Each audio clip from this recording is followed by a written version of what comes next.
Buenos días. Vamos a continuar con el Congreso.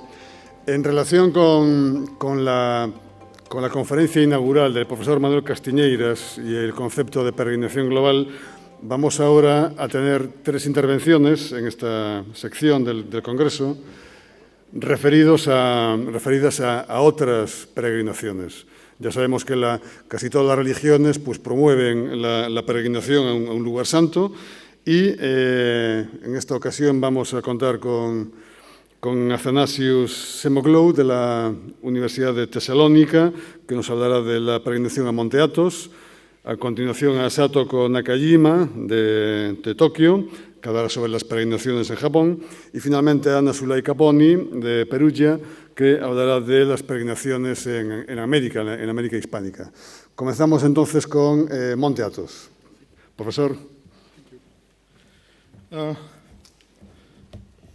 First of all, I want to thank the organizers and particularly Manuel Castiñeiras for this invitation. It gives me the possibility to see the very interesting pilgrimage of Santiago. I did not know that I should, it would be better to speak in English. That's why I prepare my speech in French, unfortunately. But don't worry, I have a lot of slides and I think it will be easy for you to follow. Bon, I'm starting. Le voyage au Monte Athos est d'abord un voyage dans le temps, selon Jacques Lacarrière, fervent voyageur et admirateur de la Grèce. Les premières impressions de cet auteur français lors de son voyage à Athos en 1950 sont les suivantes. Athos est la survie, ou mieux, un espace clôturé de Byzance à notre époque. Là, le monde des vivants reproduit avec tant de persistance le monde des morts et des ancêtres que les moines donnent souvent l'impression qu'il s'agit d'images animées, d'anciennes silhouettes ressuscitées dans notre présent. Cet îlot intemporel dans les territoires grecs, je parle de celui-ci que vous voyez, c'est ça le Monte Athos, et permet alors à tout pèlerin une claire prise de la distance avec la vie quotidienne. L'approche au Monte Athos offre un changement complet de la réalité quotidienne. D'abord à cause du temps atonite, qui semble avoir sa propre densité, puis de sa nature luxuriante et moins dominée, mais surtout à la suite de la sensation de la présence d'une grâce émanée par les saints et les moines dans leur ascèse spirituelle que chacun peut sentir profondément. Et en fait, c'est ce dernier point sur lequel réside la différence principale du sens du pèlerinage, proskynima en grec, dans le monde grec, qui va au-delà de celui du peregrinatio, d'un long voyage pour atteindre le but de visiter un locus sanctus et d'y rendre honneur. Le pèlerinage, to proskynima, à la cité monastique de l'Athos, est surtout un acte de dévotion et de la vénération. La participation à une expérience sacrée à travers l'ascèse et l'exercice, et le partage du culte avec les moines et les ascètes durant le séjour. L'acte du pèlerinage n'est donc pas limité à visiter et voir les objets sacrés, mais surtout à les vénérer avec tous les moyens et les manifestations possibles. Prier, embrasser, toucher, prosterner, allumer les bougies, sentir l'encens, assister à des liturgies. En d'autres termes, c'est sortir de notre propre réalité quotidienne et surtout de notre individualité corporelle et participer à une vénération collective, joindre notre propre prière avec celle des moines pour renforcer l'œuvre du salut et de la rédemption. D'ailleurs, dans les textes de pèlerinage populaires du XVIIIe et XIXe siècle, un petit poème folklorique qui s'adresse aux futurs pèlerins les invite à venir à Athos, le visiter en vue de profiter le paradis terrestre. Mais le vrai bénéfice est le suivant selon le poème. Je cite en traduisant librement, c'est-à-dire presque en paraphrasant. Quitte le reste du monde bruyant et va au Monte Athos. vivre en paix avec Dieu pour réussir le salut de ton âme par Dieu, et avec les saints, consacre-toi à la recherche du royaume divin. À Athos vivent des milliers de moines, certains dans les couvents, d'autres dans les ermitages. Et le poème clôt de manière suivante. Il y a de bons gens spirituels, vertueux, de gens sans terre, pieux, tempérés et vigilants, qui vous aideront à racheter vos péchés, alors que ceux qui les honorent veulent que Dieu, les miséricordieux, les bénisse et leur pardonne, et que tous ensemble se réjouissent pour être glorifiés dans l'éternité. Il est donc clair que le pèlerinage au Mont Athos offre l'expérience de vivre comme un moine ou de suivre sa journée quotidienne. Cette expérience consiste à la participation presque obligatoire, je dirais, aux différents offices de la journée, à suivre des litanies, des icônes, à les vénérer, à confesser les péchés, comme d'ailleurs on a écouté jusqu'avant une très belle présentation d'un collègue italien sur les confessions dans le but du pèlerinage, à participer même à des liturgies funéraires, à manger avec les moines eux-mêmes, et aux mêmes heures et la même nourriture dans les réfectoires, dans les trapèzes, à accueillir aussi les nouveaux arrivés pèlerins dans l'Archondariki, la salle de réception du monastère, enfin à discuter avec les moines dans la cour ou dans leurs propres cellules. Il s'agit alors d'une initiation de la vie du pèlerin à une réflexion profonde et spirituelle, à une prière intérieure, à la quête de la présence sensible de Dieu et la déification de Laurent. Cette expérience désigne ce qu'on appelle l'hésychasme, ησυχασμός, le mouvement spirituel qui remonte aux origines du monachisme pour connaître un renouveau spectaculaire à la période des paléologues, c'est-à-dire au XIVe siècle, à Thessalonique et surtout au Mont Athos, suscitant une polémique autour de la légitimité théologique et finit par être adoptée comme doctrine officielle de l'orthodoxie.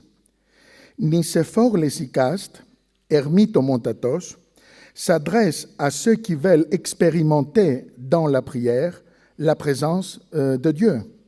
Il est un des premiers à conseiller pour introduire à cette prière une méthode presque corporelle fondée sur le contrôle du souffle.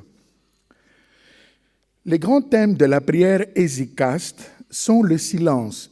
Ησυχία signifie silence, qui vient du grec, comme je vous ai dit, ησυχία. Évoque le silence, la tranquillité et la prière incessante de Jésus, alors que le fruit par excellence de l'hésychia est la vision de la lumière.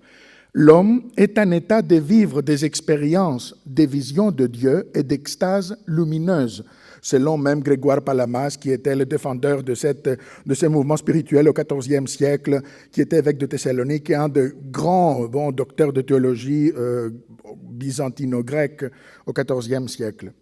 La mystique de lumière veut que l'homme, gratifié de ses visions, devienne lui-même lumineux. Je vous montre cette jolie icône du monastère de Pantocrator du Mont Athos, parce qu'il inaugure un nouveau style que j'ai dit maniérisme hésychaste, et qui a vraiment le caractéristique, c'est la manière apophatique de la lumière qui se déploie sur le ton obscur du proplasmos. Et ça, vraiment, je crois que c'est une influence de l'hésychasme sur les styles, sur les traitements stylistiques de ces objets, de ces icônes. C'est alors la quête de la lumière comme une manifestation de l'énergie divine du Seigneur à laquelle le moine de l'Athos a historiquement consacré sa vie, et c'est précisément cette même recherche spirituelle qu'il veut passer aux pèlerins. Donc, le pèlerinage athonite est plus que rendre hommage à un lieu saint. Il signifie en premier lieu prier. Cette prière incessante qui rythme le temps, organise toutes les activités quotidiennes et renforce le sentiment religieux des moines et des pèlerins, est appuyée sur le milieu athonite lui-même et ses objets sacrés. Les reliques nombreuses, les icônes miraculeuses, certaines non faites par la main, connues comme les icônes achiropiètes, non faites par la main, comme celle par exemple de Saint Georges du monastère de Zographou, ou d'autres comme, je crois, c'est une des plus importantes icônes au Mont Athos, l'icône du Portaïtissa du monastère d'Eiviron. Cette icône est l'une des icônes les plus vénérées de la Sainte Montagne, considérée comme œuvre de l'évangéliste Luc, que la légende dit qu'elle aurait flotté pendant la période iconoclaste depuis l'Orient jusqu'à la péninsule attonite et fut repêchée par un ermite. Ici, vous voyez une icône, et l'autre, c'est une peinture murale qui montre ce voyage à la mer de cette icône qui part de Constantinople certainement, d'une Constantinople iconoclaste, et arrive au Mont Athos pour être accueilli par des moines. Quant au culte des reliques, Athos s'avère le lieu par excellence préservant un nombre impressionnant de celles-ci, et dont certaines sont d'une importance majeure pour l'histoire du christianisme, suscitant le vif intérêt des pèlerins pour leur valeur miraculeuse. Parmi celles-ci, il est à noter la Sainte Ceinture de la Vierge au monastère de Vatopédi, un grand fragment de la vraie croix au monastère de Xeropotamo, les offrandes des rois mages au monastère de Agiu Pavlu, une donation de la mère du sultan Mehmet II, les os de la main droite incorruptible de Saint Jean-Baptiste au monastère de Dionysiou et des pieds de Sainte Anne dans la squette homonyme du monastère de Coutlemous à Caries, qui est la capitale de l'Athos. À celle-ci, on peut ajouter un grand nombre de reliques de plusieurs saints qui sont préservés dans les trésors. Je crois que ce sont innombrables reliques des saints et qui sont préservées dans les trésors des monastères, dont certaines furent des donations des empereurs byzantins eux-mêmes, ainsi que des reliques culturelles, comme une grande partie de la tente de Napoléon Bonaparte, un chef d'œuvre d'orfèvrerie du XVIIIe siècle, offerte au monastère Esphigmenou par le patriarche de Constantinople Grégoire V. Tous ces objets sacrés, reliques et icônes sont d'une grande importance dans l'histoire des monastères à travers les siècles, jouant souvent un rôle décisif dans les services religieux de tous les jours. Notons par exemple que les moines utilisent même aujourd'hui la tente de Napoléon une fois par an lors de la célébration de l'Ascension comme tente au-dessus de l'entrée du catholicon du monastère. Donc c'est très intéressant comment ils ont inséré cette relique qui n'est pas religieuse à leur rite religieux. Mais voyons un peu de près le relief de cette communauté monastique, sa situation géographique, son statut juridique qui est un peu particulier et qui ont eu des conséquences sur le phénomène du pèlerinage dans la péninsule attonite et son évolution dans le temps. La Sainte Montagne, comme je l'ai dit, ça je vous l'ai montré, c'est ici, le 3e pied. Et se situe sur le 3e pied de la péninsule de la Chalcidique. Tout ça, c'est la Chalcidique.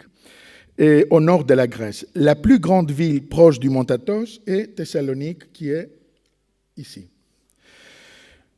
Un voisinage qui a profondément marqué le profil historique, théologique et artistique de la région à cause de leur interaction et influence mutuelle. L'accès au Mont Athos se fait soit par voie terrestre, avec la traverse de la Chalcidique, c'est-à-dire de Thessalonique,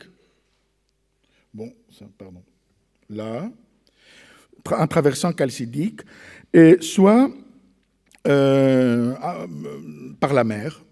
Des célèbres savants pèlerins qui ont commis des voyages à la Sainte Montagne, comme le voyageur russe né à Kiev, Vassili Grigorovitch Barsky, en 1725, lors de son premier voyage à la péninsule, ou l'Autrichien Jakob Philipp Fallmeyer, en 1841, traverse, pas sans danger, il est vrai, Chalcidique pour arriver au Mont Athos après quelques jours d'une marche assez pénible et difficile et accompagné des guides qui connaissent le trajet.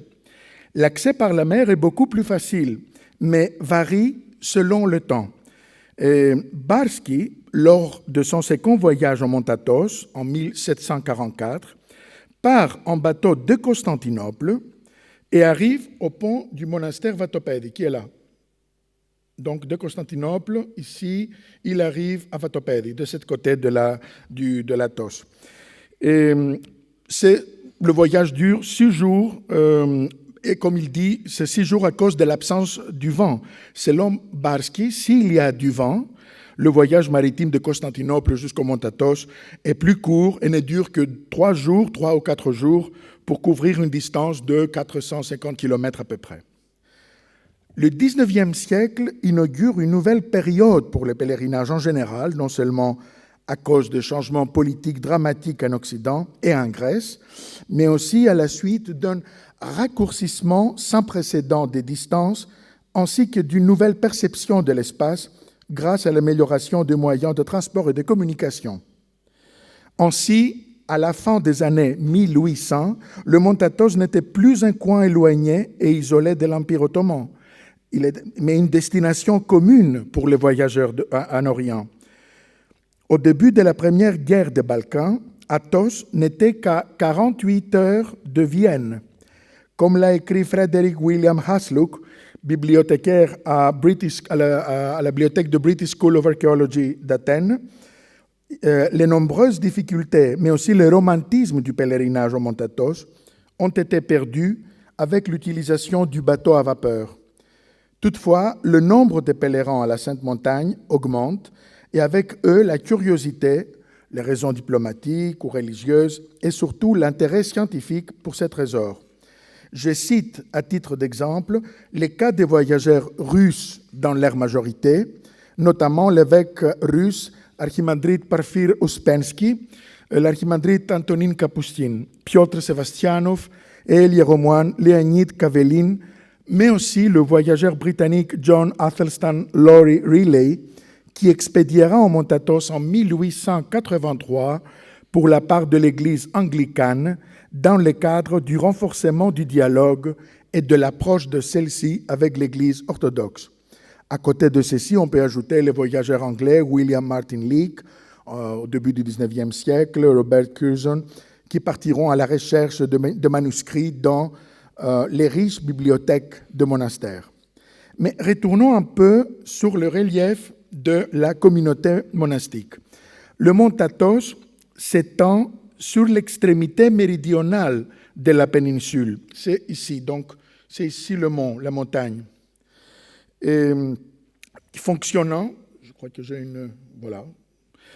Fonctionnant comme un axe qui coupe longitudinalement la péninsule, de manière que les 20 monastères que vous voyez ici, c'est une dizaine de ce côté-là et une dizaine de l'autre côté, et les sont disposés de part et d'autre du mont Athos. Les uns, certains des monastères voient sur le golfe de ce côté-là, Singitique, alors que d'autres monastères se voient sur le golfe de Thrace.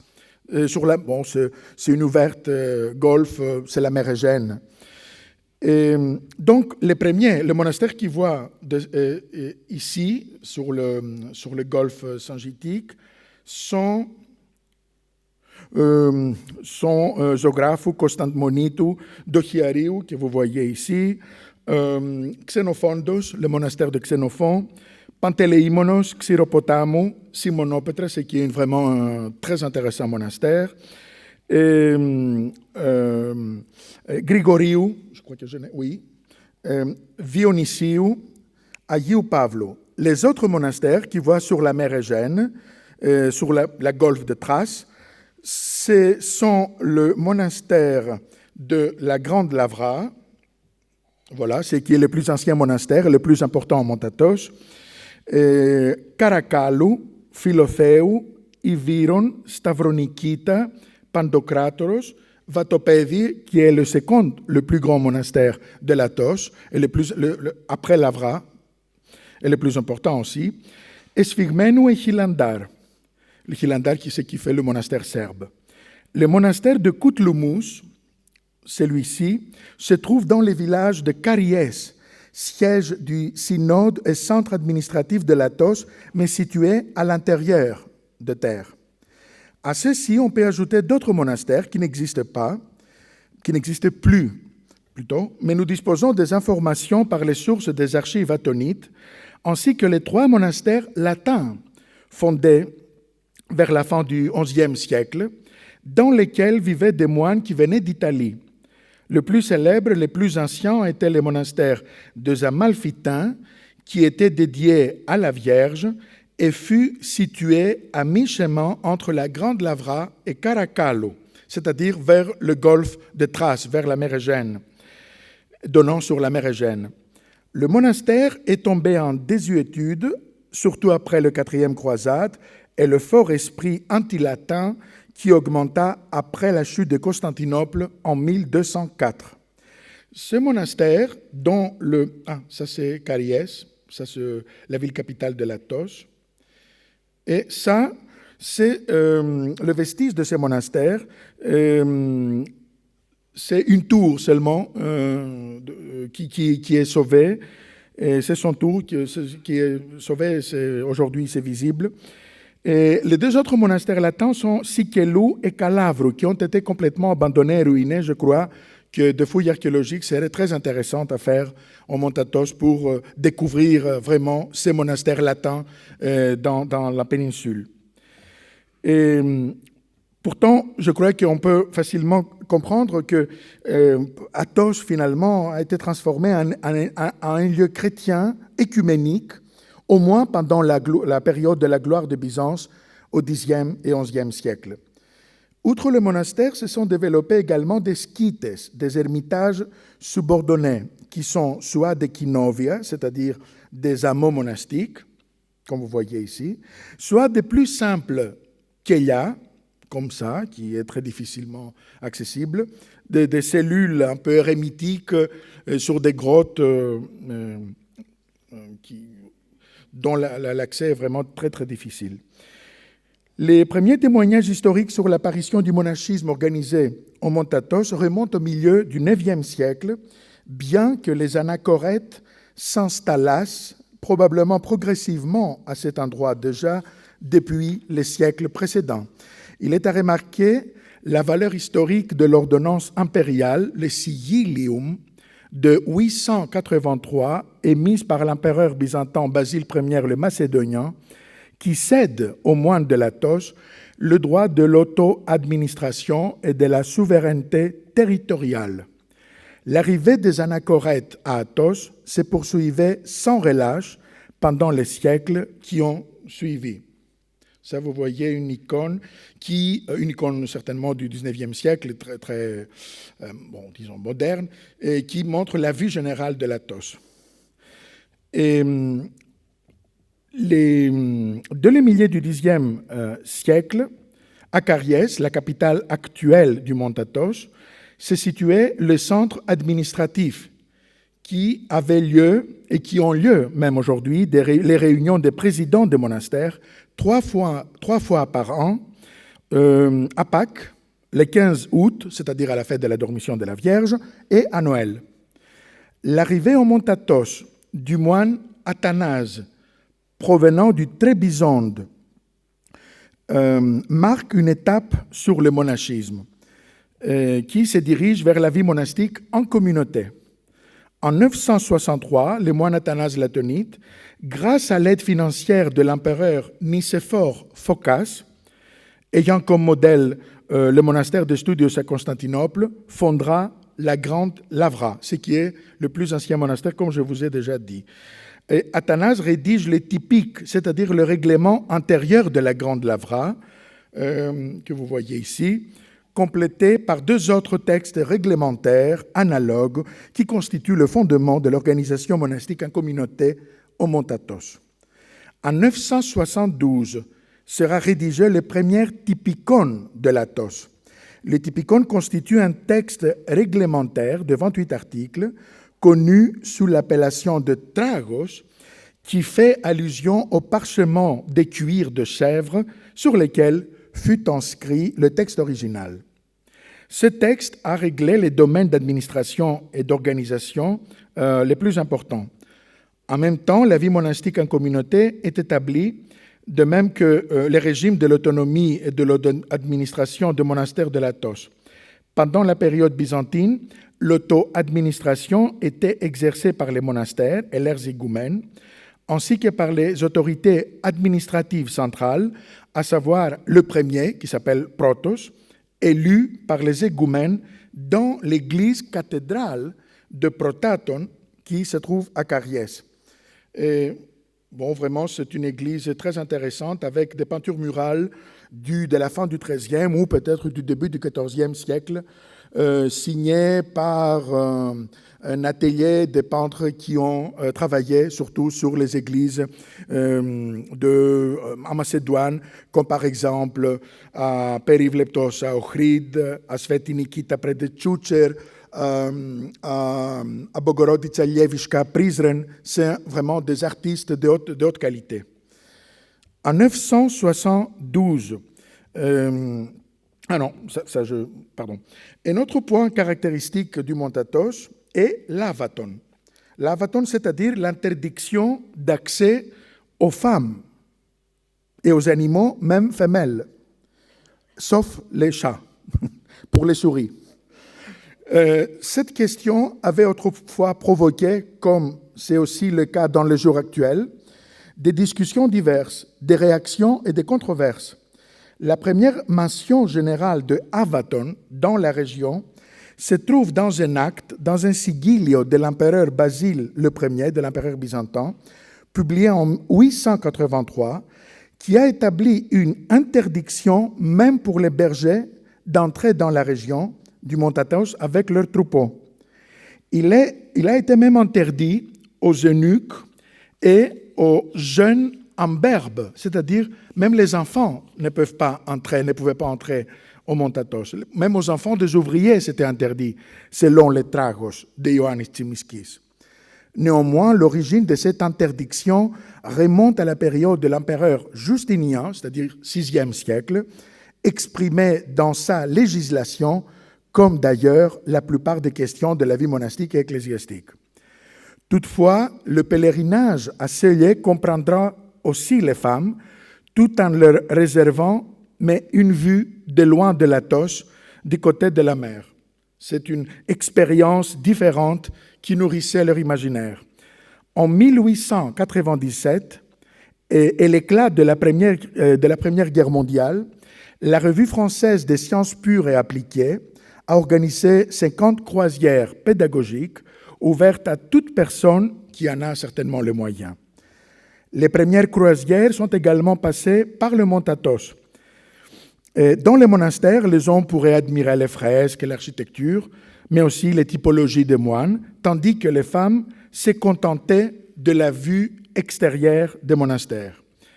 Du navire, les femmes s'inclinaient devant l'Athos comme dans une image, ou plutôt comme dans une apparition ou un film qui se déroulait sur leurs yeux alors que le navire traversait les monastères. Cette expérience se reflète fortement dans la description de la célèbre auteure américaine Edith Wharton, qui voyagea en 1888 sur un yacht de location privée avec son mari et un parent très riche. Wharton a été la première américaine à écrire sur le Mont Athos, mais pas la dernière. Enfin, les pèlerinages inspirés et activés par les monuments et les curiosités de l'Athos occupent une place importante qui évoluera petit à petit à un pèlerinage scientifique. Dès le XVe siècle paraissent des textes de pèlerins qui décrivent d'une manière un peu plus systématique, bien que toujours sommairement, les monastères, les édifices et sporadiquement les peintures, icônes, manuscrits, curiosités. Les descriptions de deux pèlerins russes, de Ignatios de Smolensk et du diacre Zosima, vers le début du XVe siècle, font partie de cette tendance d'enregistrement un peu plus systématique de monastères et de ses biens. De même, les textes de Cyriaco d'Ancona et de Pierre Bellon au XVIe siècle témoignent d'un intérêt exceptionnel pour la péninsule de l'Athos. Dès le XVIIe siècle, la qualité des descriptions des pèlerins s'élève avec une analyse plus systématique qui varie selon les intérêts spécifiques de chaque pèlerin. Covet, par exemple, le médecin britannique du dernier quart du XVIIe siècle. Bon, si vous voulez, je peux arrêter maintenant. 2 minutes. mais je crois que je parlais 25. Donc j'arrête ici. Je vous remercie. Thank you.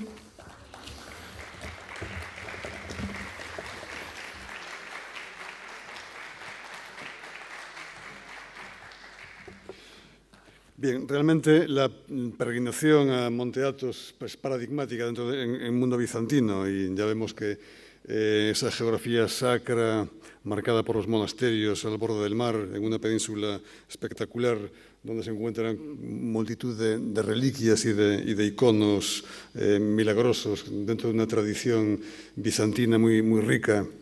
El profesor Semoglou nos ha hecho una síntesis realmente interesante que desarrollará sin duda en las actas del Congreso.